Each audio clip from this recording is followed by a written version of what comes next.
दोस्तों जरा सोचिए, आप समुद्र के किनारे एक बीच पर खड़े होकर समुद्री हवाओं का मजा ले रहे हो। तभी रेत के नीचे से एक हाथ निकले और आपके पैरों को पकड़कर अंदर की ओर खींचने लगे। तो ये देखकर तो आपकी जान भी निकल सकती है। गुजरात में सूरत शहर से लगभग 21 किलोमीटर की दूरी पर एक ऐसा ही बीच है जिसका नाम है डूमस बीच। इस बीच के हॉन्टेड होने के बहुत सारे किस्से और कहानियाँ फेमस हैं।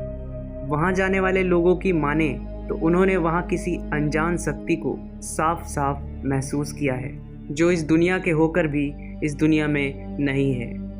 और कहा जाता है कि रात के समय जो भी वहाँ पर गया वो कभी वापस नहीं लौटा। लोगों ने ये भी एक्सपीरियंस किया है कि जब वो वहाँ पर खड़े थे तो रेत के नीचे से एक हाथ निकला और उनके पैरों को पकड़कर अंदर की ओर खींचने लगा।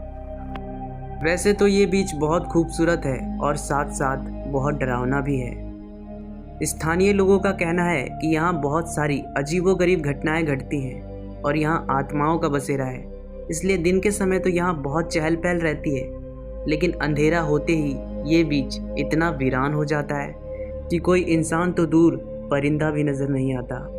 अंधेरा होते ही बीच से लोगों के रोने और चिल्लाने की आवाज़ें आने लगती हैं, लेकिन वहाँ पर आसपास कोई नहीं होता है। रात होते ही यहाँ कुत्ते भौंकने लगते हैं, पर वो किस पर भौंकते हैं ये पता नहीं। शायद वो उन लोगों पर भौंकते हैं जो इस दुनिया के होकर भी अब इस दुनिया में नहीं हैं। बहुत से लोग इन सब बातों को बिल्कुल बकवास मानते हैं, लेकिन जिनके साथ यहाँ कोई भूतिया घटना घटी है वो लोग इस बीच का नाम सुनते ही डर जाते हैं।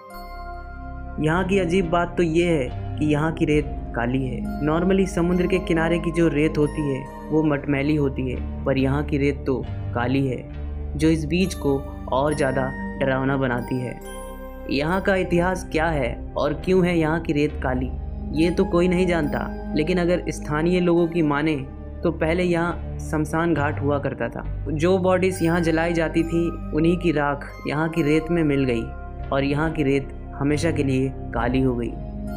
आज भी इस बीच के पास एक शमशान घाट है और जिन आत्माओं को शांति नहीं मिलती वो इस बीच को ही अपना बसेरा बना लेती हैं। तो दोस्तों ये थी डूमस बीच के बारे में कुछ ऐसी बातें जो इस बीच को बहुत ज़्यादा डरावना बनाती हैं।